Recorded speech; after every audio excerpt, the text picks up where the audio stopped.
Bem-vindos e bem-vindas a esse novo episódio do nosso podcast Pode Tudo. Hoje eu quero tratar com duas mulheres maravilhosas do nosso estado e, embora sejam de profissões diferentes, ambas trabalham com pesquisa e o meu objetivo é divulgar essas pesquisas que estão sendo feitas aqui e que não são valorizadas como deveria. Na realidade, o que aparece nacionalmente é tudo aquilo que é feito no Sul.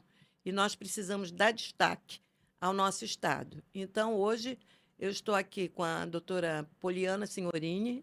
Ela é médica oncologista, criou um grupo de pesquisa maravilhoso que ela vai explicar para todas nós hoje, daqui um pouquinho. E com a doutora Elaine Benayon, que é advogada, tem pesquisa também, mas hoje ela nos representa e representa não só as mulheres do estado do Amazonas, mas todos do estado, porque é a única candidata mulher do norte concorrendo à lista sextupla que será encaminhada ao STJ para preenchimento de uma vaga que está hoje disponível pela aposentadoria de um dos ministros. Então, como eu sempre faço, eu passo a palavra para que cada uma se apresente, né? Fale das suas qualificações, se quiserem, digam o que tiverem vontade de falar. Então, inicialmente, doutora Poliana, a palavra está com a senhora. Oh, meu Deus, é muito orgulho, muita honra estar aqui do lado dessas duas mulheres maravilhosas. Eu sou médica oncologista clínica, me formei em medicina na UFAM, fiz especialidade em oncologia, que é uma especialidade exclusiva para tratamento de câncer no INCA, que é o Instituto Nacional do Câncer, que fica no Rio de Janeiro. E voltei para o Amazonas como médica concursada da Fundação SECOM. Então, hoje eu tenho uma atuação na Fundação SECOM, já ocupei cargo de gestão na Fundação SECOM. E meu trabalho agora, que eu estou apaixonada, que eu estou bem engajada, é realmente em fazer com que a pesquisa clínica aqui no Amazonas se desponte, né, e seja um dos estados importantes em pesquisa clínica nesse país. Ok. E a doutora Elaine? Então, eu sou Elaine Benayon, sou advogada há 23 anos, fui da primeira turma do curso de Direito do CIESA, fiz especialização em Direito Civil e Processual Civil, sou mestra em Direito e advogo aqui no Amazonas e em outros estados da federação também, dentro do limite, onde não há necessidade de pedir, né, a OAB suplementar. E estou concorrendo, como a doutora Nazaré colocou, à vaga de ministro do STJ, com essa responsabilidade aí de ser a única mulher do norte do Brasil nessa disputa. Realmente vocês são pessoas valorosas, né? Então, vou começar pela Elaine perguntando como que despertou em você este ingresso no mundo jurídico. Então, né, desde jovem, muito jovem, eu sempre tive esse senso de justiça muito aguçado. E o direito foi uma carreira que, para mim, era um sonho e que eu consegui realizar. Então, não é fácil, principalmente quando a gente se forma jovem, né? Saí da faculdade com 23 anos e eu lembro do meu esforço na época, por ser muito jovem, de me impor como profissional para me fazer respeitar. Então, já se passaram 23 anos e eu sou muito feliz com a profissão que eu escolhi. E, inclusive, também esqueci de colocar na minha apresentação, tive a oportunidade de ser professora universitária na instituição onde eu me formei e onde tive a oportunidade de ajudar na formação de inúmeros outros colegas advogados. Hoje nós temos advogados, juízes, promotores, defensores, delegados, e é muito gratificante a gente estar trabalhando com aquilo que a gente ama, se sente vocacionado. Eu acho isso muito verdadeiro. Trabalhamos juntas, inclusive, foi uma época muito prazerosa, né? Porque tivemos um contato muito bom. Mas você percebeu que estava no caminho certo em que momento? Eu me lembro assim bem que em geral, né, quando isso a gente tratamos no episódio anterior, que a maioria das pessoas buscam concurso público, mas eu sempre percebi na Elaine o desejo de ser uma advogada no que ela realmente se tornou. Como se diz, uma advogada raiz. Então, eu queria que você nos contasse em que momento você sentiu que era esse seu caminho. Então, assim, eu penso que o exercício da advocacia, ele é, assim, de grande responsabilidade, né? E eu senti o tamanho dessa nossa responsabilidade quando eu tive a oportunidade de estar num evento onde eu encontrei uma cliente, na verdade, ela representava o filho menor. E aí, quando essa representante me viu, ela disse assim, chamou o filho, que ele, na verdade, era meu cliente por ser menor de idade, eu representava os interesses daquele menor. E aí ele virou para mim e disse assim, meu filho, vem cá que eu quero te apresentar a tua advogada, né, para você conhecê-la. E ele me deu um abraço muito forte e disse assim para mim, muito obrigada por fazer meus pais pararem de brigar. E aí eu Bom, né? fiquei assim, eu falei, meu Deus, olha só, né? Então eu penso que o exercício dessa profissão a gente precisa ter essa consciência, né, que a gente contribui para a solução de um problema familiar, de qualquer outro conflito que a pessoa enfrente, que ela não tem condições de fazer sozinha, e quando a gente consegue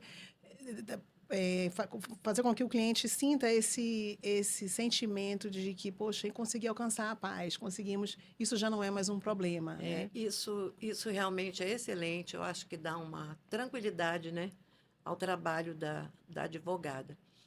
E a doutora Poliana, não é? Como e por que você pensou em desenvolver esse tipo de trabalho que vem desenvolvendo com maestria na área de oncologia? E por que e como você acabou seguindo uma carreira médica? Me lembro que você passou em primeiro lugar na UFAM, Foi. me lembro disso, Olha, tá não boa a é? memória. E para você nos contar, né? Por que oncologia, por que medicina e por que o desenvolvimento dessa pesquisa? Eu sou uma pessoa que eu tenho bastante vontade de mudar, né? Então, mudar. Eu sou filha da Isa, né? Então, assim, causar mudanças onde eu estou. E auxiliar as pessoas. Eu sou apaixonada por fazer essa mudança que você falou, né? De você ver que você tornou a vida do outro melhor, menos pesada. E a medicina, ela traz isso naturalmente, né? Você consegue ajudar. E a oncologia é muito sensível, porque você está trabalhando com diagnóstico de câncer. Então, muitas vezes, o diagnóstico de câncer, ele parece uma sentença de morte quando você recebe. E faz toda a diferença a forma como você é recepcionado pelo profissional, para poder você desmistificar aquilo que foi colocado, né? Então, aquele estigma, aquele tabu que é trazido há muitos anos, que hoje em dia, na oncologia, a gente não pode mais falar de câncer como sentença de morte. Hoje em dia, a gente trabalha com cura, né? Então, na formação como oncologista, eu vi como é dinâmica a produção de medicações, a inovação, tecnologia. E é uma coisa tão rápida que não dá para você ficar parado sem acompanhar aquilo. A pesquisa clínica, ela faz com que o tratamento mais evoluído que tem, a última tecnologia, o tratamento de ponta, seja disponível para o paciente. Sendo que aqui no Brasil, quando eu voltei para Manaus, eu vi que a gente não tinha nenhum centro de pesquisa aqui e até então nenhuma disponibilização de tratamento de ponta para pacientes que são determinados pacientes, não são todos, mas pacientes que estão necessitando, precisam sair da cidade. Então, dessa minha formação, foi que veio esse meu entendimento de que é impossível trabalhar com oncologia e não trabalhar com pesquisa clínica em paralelo. Sim, interessante, né? E me parece também que você tem um desejo de estar sempre atualizada, né? Recebendo sempre as novas notícias, né? Os novos artigos, os novos tratamentos, e eu acho, inclusive, essencial esse seu sentimento de que não deve haver desigualdade de tratamento. os tratamentos têm que ser iguais, não é? Isso, na realidade, é um direito, e é um direito do cidadão. Como que você pode exercer a sua cidadania se você não tem acesso àquilo de melhor que outras pessoas têm acesso, né? Então, nós vamos continuar falando depois da sua pesquisa, mas agora nós vamos aqui para a Elaine, para ela nos contar sobre a pesquisa dela, que também é uma pesquisa que tem tudo a ver com direitos, né? Com a pessoa lutar para exercer os seus direitos. Então, você falou um pouco, ela agora fala um pouco, depois Passa a a gente bola. continua. Tá? Então, eu fiz um mestrado em Direito na Universidade La Salle, de Canoas, e lá é um requisito que a gente faça essa pesquisa empírica, com pesquisa de campo. E aí eu escolhi a nossa realidade aqui, a minha linha de atuação estava relacionada ao exercício da paternidade ou maternidade por pessoas que vivem união homoafetiva. No direito, a gente chama de legitimação da homoparentalidade pela adoção. E aí eu falei, por que não fazer essa pesquisa de campo no nosso juizado da infância?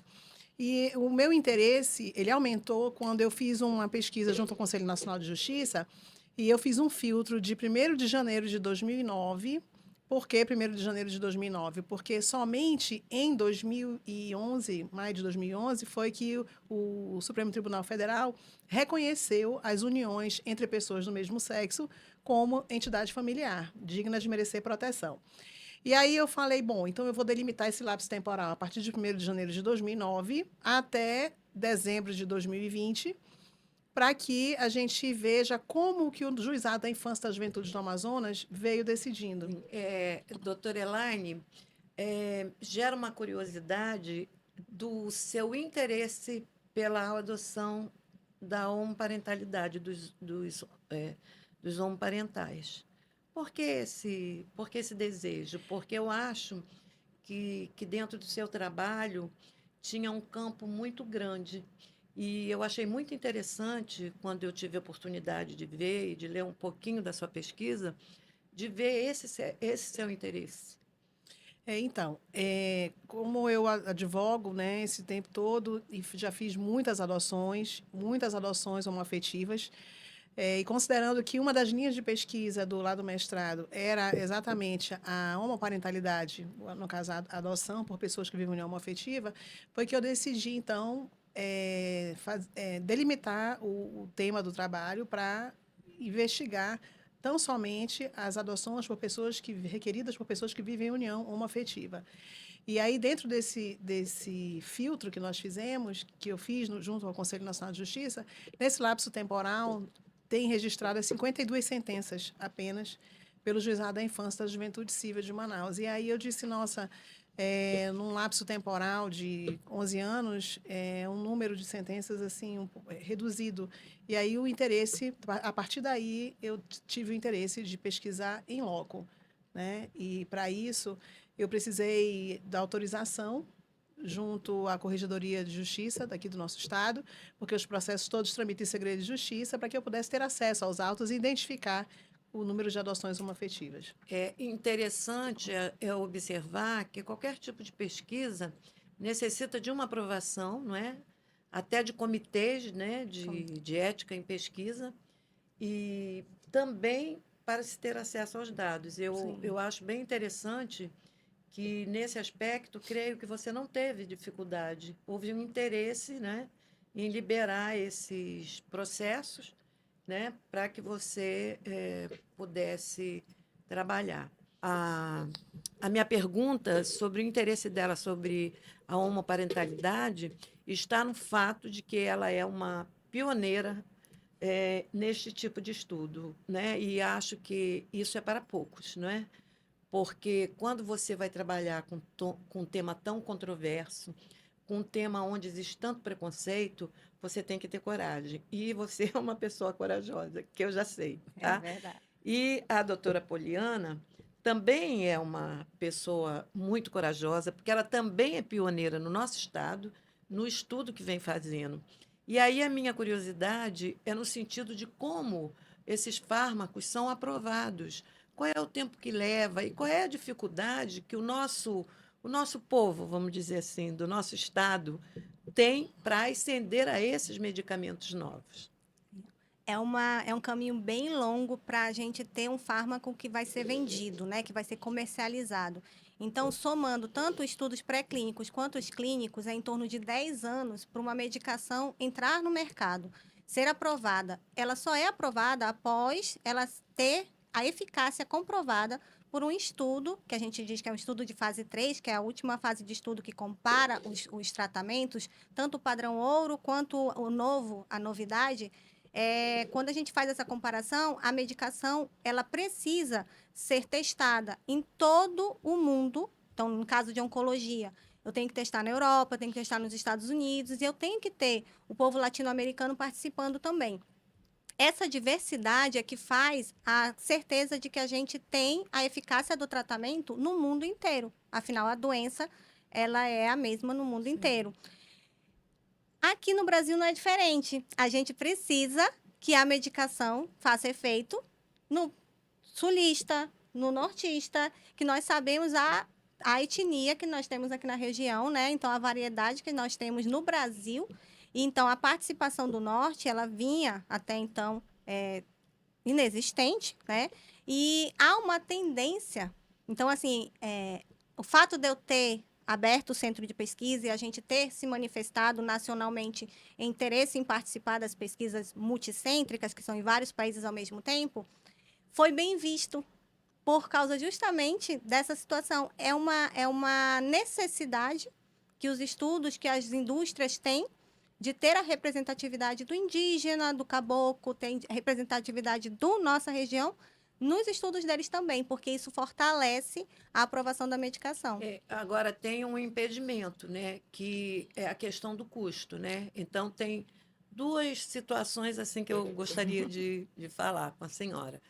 Primeiro é se os nossos representantes, né, que seriam de pessoas doentes, mas que teriam condições, não é? Porque eu creio que há todo um estudo para ver se aquela pessoa apresenta as condições para ser testado naquela medicação, como que eles teriam acesso? Então, essa seria a primeira questão, pela questão financeira.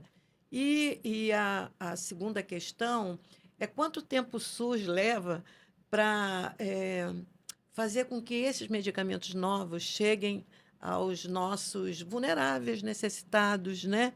Que precisam ter uma igualdade no seu tratamento. É um ponto bem delicado, porque realmente a gente tem um abismo entre o que é disponibilizado no SUS e o que a gente tem no serviço privado de saúde.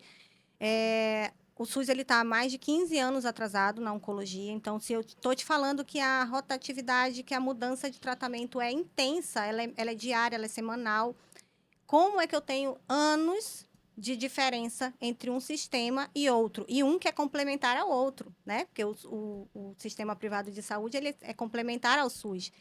Então, realmente, o paciente do SUS ele fica com difícil acesso a tecnologias. E a pesquisa clínica, ela traz essa redução da distância entre o acesso e o paciente do SUS.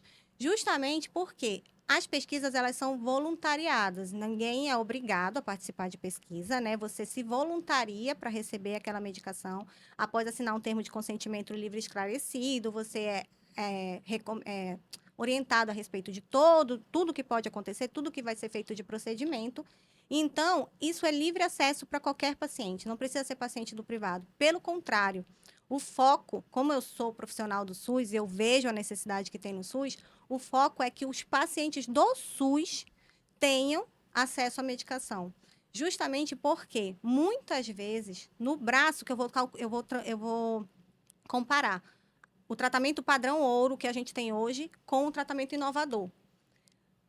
O paciente do SUS, nem o padrão ouro ele tem acesso.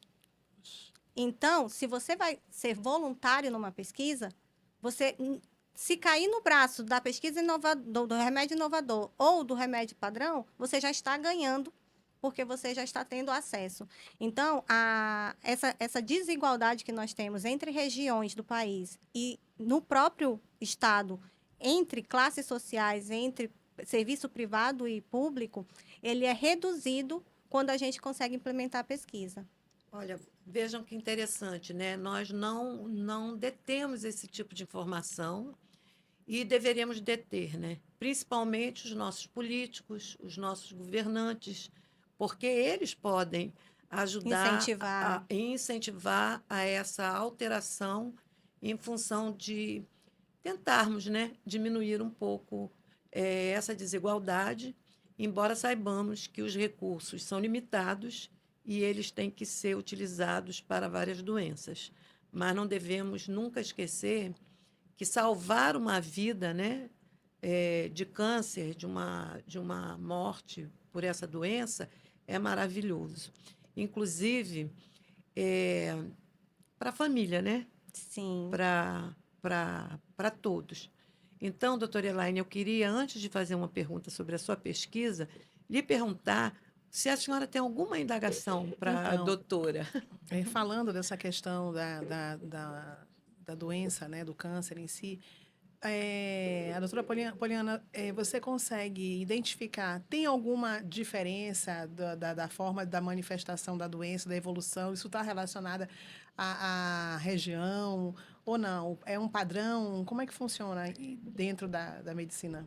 No, Especificamente, né, falando da oncologia. especificamente na oncologia, nós temos padrões diferentes de doença, incidências diferentes de doença entre países desenvolvidos e países subdesenvolvidos. Então, há doenças que são mais prevalentes em países subdesenvolvidos. Uhum.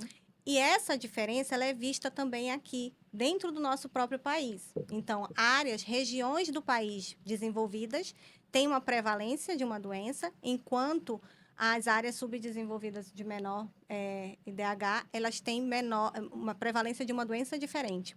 Exemplo que a gente tem, triste exemplo que nós temos, é o câncer de colo de útero da região. Então, pessoas com câncer de colo de útero, elas geralmente elas estão locadas em regiões subdesenvolvidas, em países mais pobres, em regiões mais pobres. E, no geral, no país, é o câncer de mama, que é a população mundial, país de primeiro mundo. O câncer de mama, no caso, e próstata, são os dois cânceres mais incidentes. Então, realmente, até na hora de a gente ter o diagnóstico da doença, há prevalências diferentes entre classes sociais diferentes. Olha, muito interessante, né? Doutora Elaine, como que a ideia de trazer algo da Corte Americana, da Corte Interamericana de Direitos Humanos, para o bojo do seu trabalho? A partir de quê? Então, na verdade, nós sabemos que as pessoas que optam pela união homoafetiva sofrem ainda muito preconceito. Apesar de nós não termos legislação proibindo, já temos reconhecimento da união homoafetiva como entidade familiar pelo Supremo Tribunal Federal, nós não temos uma legislação garantindo todos os direitos de forma expressa. Já se passaram 11 anos e ainda não há essa lei. Então, diante dessa dificuldade, né, o nosso país ele vem criando mecanismos, e a Corte Interamericana de Direitos Humanos, do qual o Brasil ele é signatário também, com base num julgamento que teve na Corte. Então, a recomendação da Corte Interamericana é de que o nosso país tivesse o cuidado para não permitir nos seus julgamentos que esse tipo de discriminação por gênero, por raça, qualquer outro tipo de discriminação prevaleça. E é interessante que em 2021 o Conselho Nacional de Justiça ele criou o protocolo, né, do julgamento sob perspectiva de gênero, recomendando que todos os tribunais do país, no momento de proferir, dos juízes, né, os magistrados, no momento de proferir suas decisões, que se restringam a preservar, né, de que o preconceito ele não se operacionalize de nenhuma forma. Sim, eu achei maravilhosa vamos dizer, essa recomendação do CNJ. Eu tive a oportunidade de olhar, porque nós temos o preconceito não só em relação aos homoparentais, né? Nós temos aos casais, né, de mesmo sexo.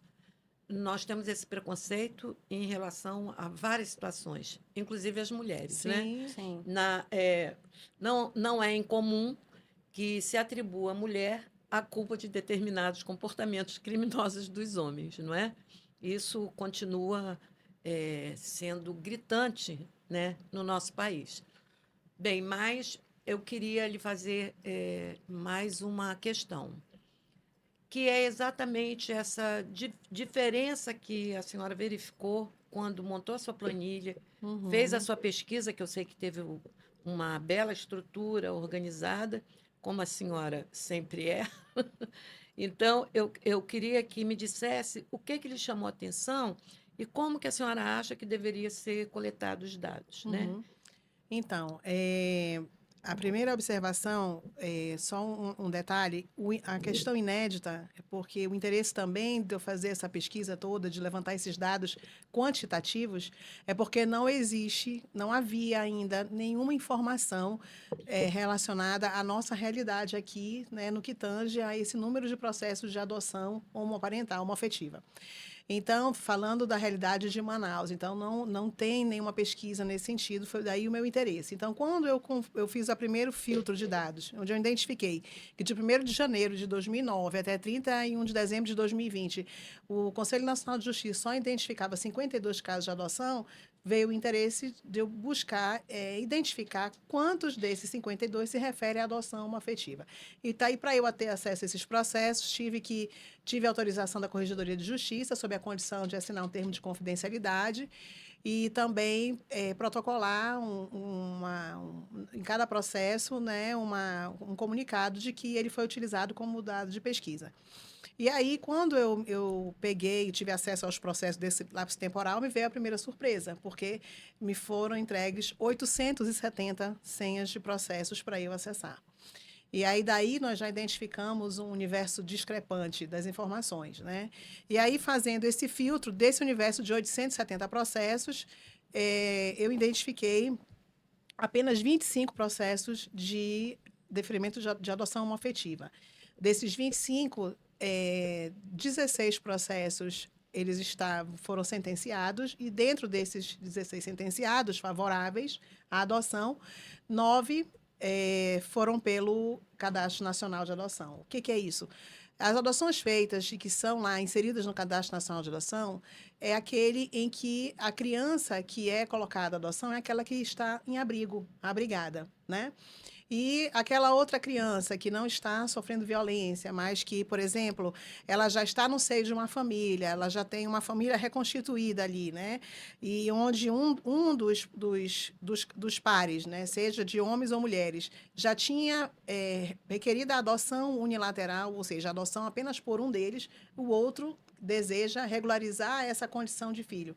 Então, nesses casos em que a gente chama de adoção direta, né, ou a regularização de uma situação de fato, daquela criança que já está na família há muito tempo e que surge aquele vínculo de afeto e de afinidade, que desejam regularizar a condição de filho, esses dados desses processos não entram na estatística do CNJ. Daí, desse motivo que a gente tem a discrepância. Então, diante disso, desses 52 processos, 9 se referem à adoção homoafetiva pelo Cadastro Nacional, e os 7 são das adoções diretas. Então, assim, a importância disso, até no meu trabalho, na pesquisa, eu identifiquei que a nossa justiça, o nosso juizado da infância e da juventude, falando da condução da magistrada, do nosso juizado que é a titular, ela já vinha agindo à frente do seu tempo, porque antes mesmo do reconhecimento da união afetiva como entidade familiar, ela já deferia a adoção quando ela representava reais vantagens, né, para a criança, e estava fundada em motivos legítimos. E então, assim, eu penso que seria importante criar outros mecanismos de controle para que a gente pudesse extrair a efetiva produtividade do nosso juizado, né? Que dentro desse universo, num lapso temporal de 870 para apenas 52 registros, ele é bem discrepante.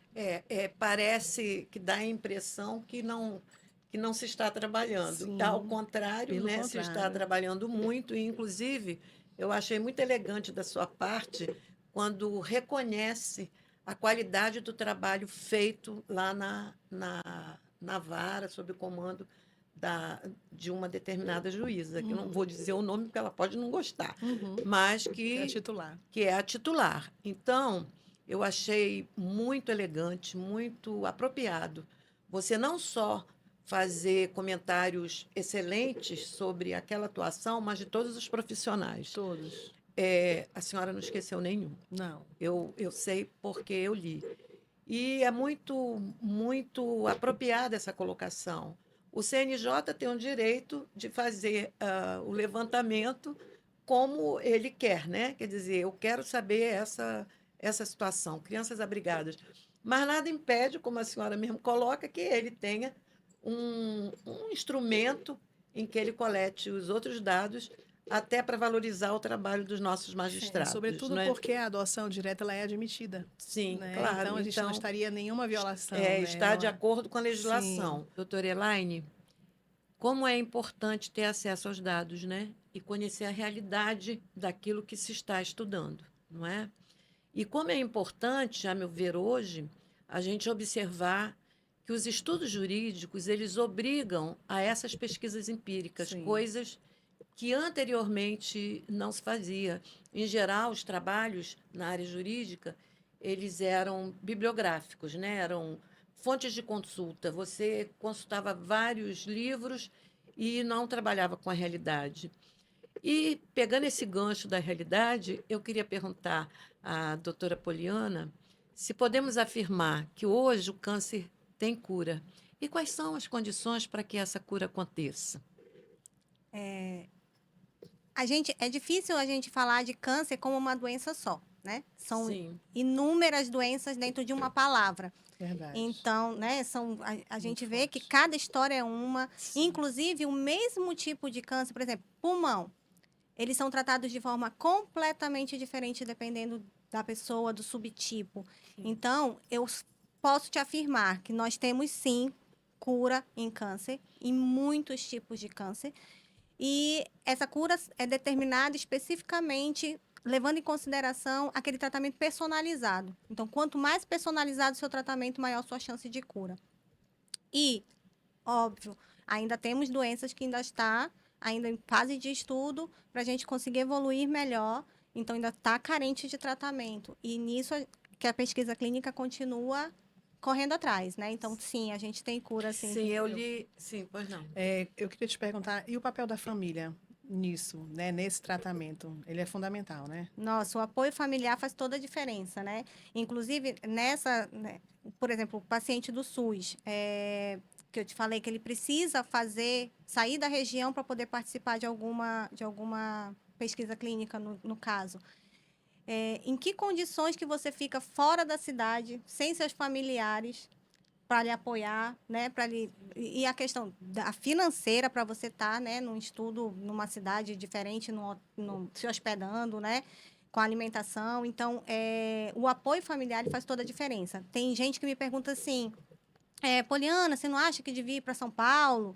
Né? Dependendo do tratamento, eu falo, gente, em Manaus a gente tem acesso a tal tratamento, então você sair do seio da sua família para ir passar momentos difíceis que você precisa de tanto apoio em São Paulo, sozinho, sem ninguém, entendeu? São Paulo deu um exemplo, mas assim, isso faz muita diferença. Então, o melhor lugar para você fazer tratamento realmente é no seio da sua família. É interessante essa sua colocação, porque um dia, eu conversando com uma médica, eu falei sobre isso, né? Ah, se eu estou com problema de saúde, porque para muitas pessoas isso é essencial. Eu estou com problema de saúde, ou eu vou para o Rio, eu vou para um grande centro, ou eu vou para São Paulo. E ela me respondeu o seguinte: ela não é médica oncologista, é uma médica de outra especialidade. Aí ela disse assim: eu só sairia da minha cidade se na minha cidade não tivesse condições de tratamento para mim. De outra forma, eu não sairia. E eu acho que isso é bem dentro do que a senhora está falando, da sua dúvida, não é? Doutora, eu penso assim que essa doença, o câncer, né? Esse diagnóstico, ele já vem assim com uma carga muito forte, né? O Sim, paciente, quando recebe essa notícia, eu estou com câncer, é tipo assim, é minha sentença de morte. E é interessante que a gente observa, eu tive a oportunidade o meu sogro teve câncer de pâncreas na época e faleceu, mas durante toda a condução do tratamento dele, né, o momento da descoberta já não tinha mais possibilidade era tratamento só paliativo. E aí, mas é interessante que mesmo assim, ele sabendo que a cirurgia seria curativa ou paliativa, quando a gente perguntava assim, como é que o senhor está hoje? Eu estou cada dia melhor. E um paciente que tinha um prognóstico de 6 meses de vida conseguiu viver 1 ano e 4 meses, né? De desfrutar da companhia da família. Então, realmente, é desafiador. Assim, você é admirável, né? Eu Porque também acho. escolher Essa essa área, especialidade, né? assim... E a gente acaba, eu penso que no direito é a mesma coisa, né? Eu que atuo muito no direito de família e sucessões, a gente percebe como as pessoas depositam no profissional, né? Aquela Confiança. expectativa de que tudo vai ser resolvido, Tudo né? vai ser E resolvido. nem sempre está só na nossa mão, né? Claro, às vezes até não está na mão de ninguém, só É, na de é Deus, né? verdade. Sim, Pensando praticamente tudo na na nossa mão vida. de Deus, né? Na nossa vida. Mas o que eu queria comentar é sobre a prevenção, né? Eu acho que se economizaria muito, né? Em termos de recursos para determinado tipo de tratamento, se as pessoas tivessem acesso à prevenção. E eu acho que isso também é limitado no sistema, não é? Nós não podemos reclamar do Sistema Único de Saúde, porque nós vimos bem o que aconteceu no momento da epidemia, em que, se não tivesse o SUS, quantas pessoas mais teriam ido embora? Então, este é um sistema que ele tem que permanecer, nós temos que lutar por ele, mas ele também precisa ter mais dinheiro, não é? Sim, mais Para financiamento. mais Eu penso que a financiamento, informação também é importante, sabe? trabalhar mais com informações, para que a gente, prevenindo, possa impedir tantos gastos, não é? Que se tem quando uma pessoa está realmente doente. Mas eu queria ainda lhe fazer uma pergunta, que era sobre políticas públicas na sua área. Como que a senhora pensa, não é? As políticas públicas, na verdade, a pesquisa vem antes da política pública, tá? Então, a gente tem os dados, como a Elaine falou, você consegue, a partir dali, tomar as providências do que você vai fazer. Então, a política pública, ela tem que ser baseada em ciência. Precisa ser baseada em ciência para poder ela ser eficaz. Há 2 dias eu estive no Encontro Nacional de Discussão de Pesquisa Pública em Oncologia, porque o SUS tem 30 anos, o câncer é a maior causa de morte na maioria das cidades do país.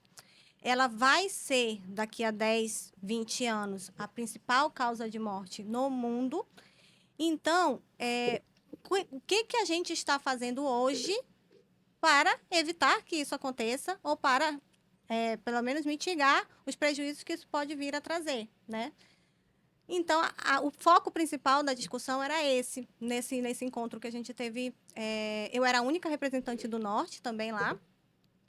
E nesse encontro, a discussão principal é, primeiro, prevenção. O que a gente está fazendo para poder diminuir casos de câncer no país?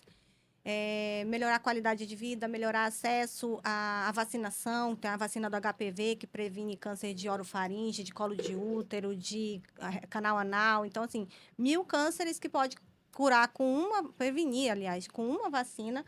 Então, o que a gente está fazendo dentro do país para poder fazer essa prevenção? Justamente que nós somos um dos países que tem mais câncer de colo de útero no mundo. A questão do tratamento, a gente, quando vai pensar em tratar, gera muito assim, quanto custa isso, né? É muito mais barato eu prevenir ou eu fazer um diagnóstico no início, que eu vou ter um tratamento de menor impacto, menos sofrido, né? Você fazer esse tratamento no estágios bem iniciais, do que você discutir realmente a questão de custo lá no fim da linha, que é o tratamento final, né? Então, no final, que eu digo assim, a última etapa. Você tem a etapa do prevenir, depois tem a etapa do diagnóstico precoce, no diagnóstico do tratamento inicial, e depois você tem o tratamento de alta complexidade.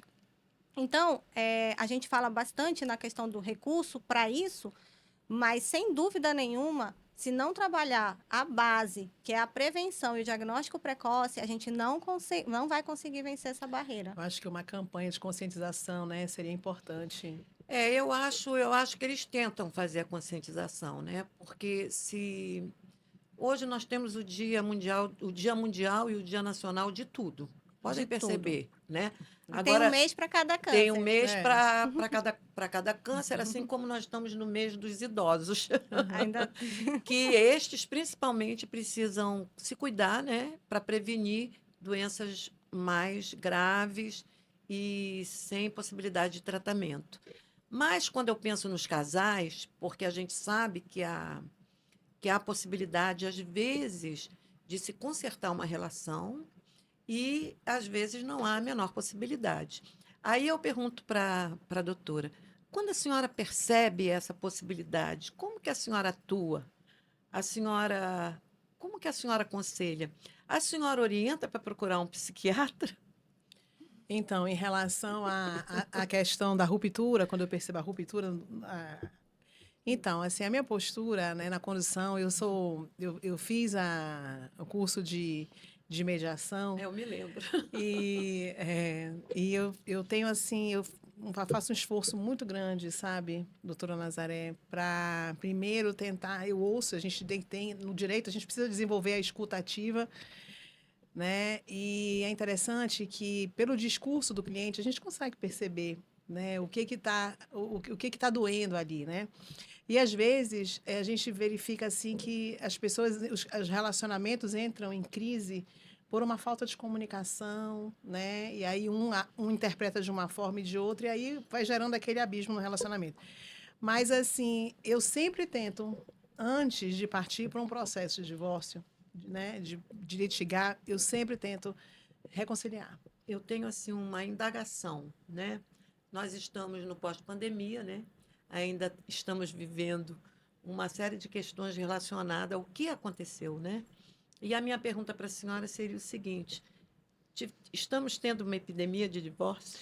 Incrível, né? A pandemia, ela veio aí, ela pegou todos nós de surpresa, não só da área jurídica, os médicos também, naquela luta desenfreada para tratar essa doença, e que atingiu a todos indistintamente, a todas as famílias. E, por incrível que pareça, nessa exigência, obrigatoriedade do confinamento, nós tivemos muitas famílias que se desintegraram, né? As pessoas não suportando conviver no mesmo ambiente, ali confinados. Então, infelizmente, isso é uma realidade. E no câncer? Tivemos uma epidemia porque o que me ocorre sobre isso era a impossibilidade de, durante aquele momento que nós estávamos vivendo, se trabalhar outras questões de saúde, né? Eu me lembro, por exemplo, que todas as cirurgias eletivas foram foram canceladas. canceladas, não é? Então, isso, como se refletiu isso na questão do câncer? A questão pós-pandemia, ela é realmente bem cruel, porque esses foram o quê? 2 anos, né, de pandemia. E nesses anos a gente teve realmente pacientes que não procuraram assistência, que não, até os que procuraram não tinha onde procurar, então dependendo do serviço, dependendo do SUS, não tinha nem onde você recorrer. Então tivemos pós-pandemia muitos casos que ainda estão aparecendo, muitos casos de doença muito avançada, porque não tiveram como ter acesso ao sistema de saúde. Na oncologia, por exemplo, os pacientes que já estavam tratando, que já estavam com diagnóstico, nós não paramos de atender nenhum dia, mesmo a questão do grupo de risco, tudo, justamente porque uma doença não some com a outra, né? Sim. Então, a gente precisava manter o tratamento oncológico em paralelo com a pandemia. Então, o mundo estava Até acabando. porque tem todo um protocolo, né? Tem pra protocolo seguir. para seguir pra- e você não pode parar. Então, Sim. realmente, manter o paciente engajado, a família engajada, estava todo mundo assustado, né? Então, os médicos assustados, os pacientes assustados, todo mundo, ninguém sabia o que fazer. Então, nesse momento, manter engajado também foi um desafio para a gente conseguir fazer com que eles continuassem se importando com a saúde e levando o tratamento em diante. É interessante que nós estamos aqui tratando de dois assuntos bem árduos, né? Mas que eles são importantes para a comunidade, para que a comunidade perceba, né? Primeiro, a importância de se reconciliar quando há essa A possibilidade, não é? importância da família, né, doutora? E a valorização da família, quando há a Valorização. possibilidade, não é? E também a importância do cuidado com a saúde, né? Eu queria fazer um comentário que tem relação com a minha vida. Eu nunca tive assim contato com essa doença. Se havia na minha família, nós não descobrimos nunca, não é? Até porque a minha avó, ela faleceu em 1980. E depois disseram, olha, ela tinha câncer no estômago. Mas não havia essa propagação da doença. E também as pessoas não queriam falar. Eu me lembro que quando você dizia que tinha CA, todo mundo fugia. Ninguém nem queria ficar perto de você porque você tinha essa doença tão grave. E a própria pessoa ficava amargurada, não é? Sim. Porque, como se diz, era uma sentença já de morte. Como eu pouco ouvi sobre isso durante a minha adolescência, né, e durante a minha infância, a minha pergunta é o seguinte: as pessoas sempre morreram de alguma coisa, morreram em idades menores, né? Quer dizer, hoje a gente vive mais, né? Os patamares de vida são maiores, de existência. Mas o câncer era uma doença que havia e que aumentou, acelerou nas últimas décadas? Sim, justamente por causa. Há uma teoria que antigamente não se morria de câncer porque não se dava o diagnóstico, né? Mas acredita-se que não, é porque realmente vivíamos menos, então a população mundial tinha uma menor sobrevida e o câncer está diretamente relacionado com a idade. Então, quanto maior a idade, maior o risco de câncer. Nós temos também hoje uma exposição absurda a múltiplos fatores externos. Nosso estilo de alimentação, nosso estilo de vida sedentário. Então, a forma de viver, nossa exposição à radiação, a forma de viver hoje, ela é muito mais tóxica do que era antigamente. Então, as nossas células respondem também. Então, o câncer, sim, ele está nessa proporção de aumento, muito relacionado com a evolução da medicina, porque se a medicina evoluir, a gente vive mais, mas também muito relacionado com o nosso próprio agir, o nosso próprio escolher no dia a dia. Sim. Olha que interessante. Olha quantas coisas nós aprendemos hoje aqui com essas doutoras maravilhosas. E, na realidade, quando nós trazemos essas duas mulheres para esse episódio, nós pensamos no preconceito que existe em relação às mulheres. Eu ouvi duas situações aqui que me levam a pensar na questão do preconceito. A primeira é que a senhora, doutora Poliana, era a única representante do Norte naquele congresso de políticas públicas da oncologia, não é? Se não me falha a memória, ali, naquele momento. Cadê as outras mulheres, não Cadê é? a representatividade das mulheres? Né? Então, essa representatividade, ela também está relacionada com preconceito. E em relação à doutora Elaine, né? Ela falou sobre um assunto onde existe muito preconceito. Mas também nós temos que lembrar o grande preconceito que está relacionado com a mulher nessas posições superiores nos tribunais.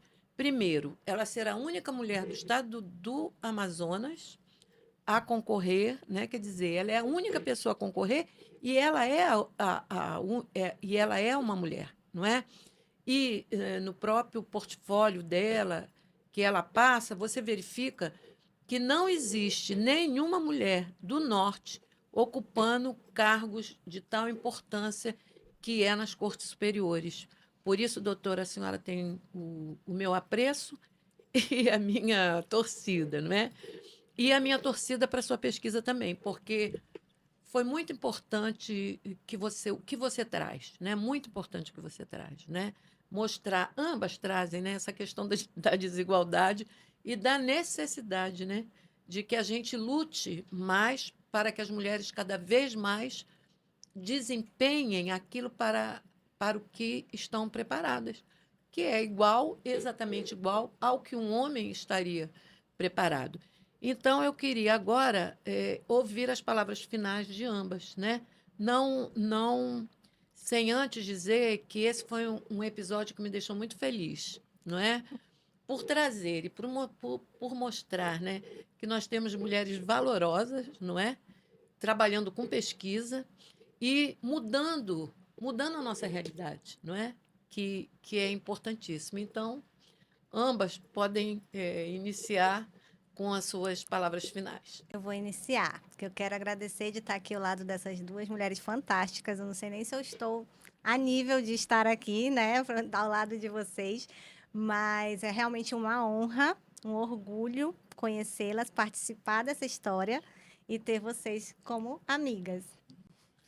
Então, eu quero também agradecer essa oportunidade de estar aqui do lado de mulheres maravilhosas. A doutora Nazaré sabe da minha admiração, do meu respeito. Obrigada. E a Poliana também, a doutora Poliana, filha de uma grande amiga nossa, uma médica brilhante, e que nos engrandece muito, né, a nossa classe feminina. E eu penso que esse é o caminho, mesmo diante das dificuldades, mesmo diante, a gente tem um discurso muito forte desse empoderamento feminino, né, dentro do nosso Conselho Federal também, a questão da paridade, que é uma conquista, mas nós ainda precisamos lutar, porque quando a gente compara o número de mulheres inscritas para concorrer a essa vaga, doutora Nazaré, a gente somos apenas 5 mulheres. Então, quando a gente verifica essa falta de encorajamento, a gente precisa sim. Então, nessa disputa, nós temos 5 mulheres apenas no universo de dentro de 34 candidatos concorrendo, então apenas 5 são mulheres. Hein? É um número muito pequeno, né, diante desse discurso, considerando inclusive que as mulheres são a maioria no quadro da Ordem dos Advogados do Brasil. Então, é incoerente, né, essa discrepância em relação ao número de mulheres e homens que concorrem e que disputam essas vagas. Eu já estou muito feliz de estar com essa responsabilidade representando a região norte do Brasil como a única mulher a concorrer para essa vaga. E estou firme, estou assim bem tranquila e segura. Né? Segunda-feira eu serei sabatinada pelo Conselho Federal. E se a bancada entender que eu reúno os requisitos, estarei lá para honrar, não esquecer de onde eu vim, né? Essa função pública, essa profissão maravilhosa que é a advocacia, de tamanha responsabilidade. Então, isso precisa mudar, né? A gente precisa se posicionar. Ontem tivemos a oportunidade de participar da palestra da doutora Marielbe, que ela fala exatamente sobre isso, né? Onde a gente deseja estar daqui a 60 dias. Eu sei onde eu gostaria que você estivesse. E sei também onde eu gostaria que vocês estivessem, no alto. Amém. No alto. Obrigada. Mas nós estamos no caminho, É, viu? Vamos em estão frente. caminhando, né? E eu acho muito interessante, e você deve acontecer isso com você, no futuro vai acontecer com você, que certamente vai acabar em alguma instituição dando aulas, né? Se ainda não está. Não é? Não. Isso é o sonho da mamãe. O que acontece? É quando a gente encontra os alunos, não é? Maravilhoso. E a gente percebe o quanto que nós fomos importantes na vida dele. E essas mudanças que vocês promovem são importantíssimas para os mais jovens, embora vocês também sejam pessoas muito jovens, não é? Mas que estão trilhando um caminho maravilhoso, né? E em direção a tornarem-se, né, esse exemplo que nós precisamos, tá? Então, eu quero agradecer muito a presença de vocês, tá? Muito obrigada. E que ambas conquistem tudo aquilo que desejam. Amém. São meus votos e os meus desejos. Tá Obrigada. bom? Muito obrigada. Obrigada. Obrigada.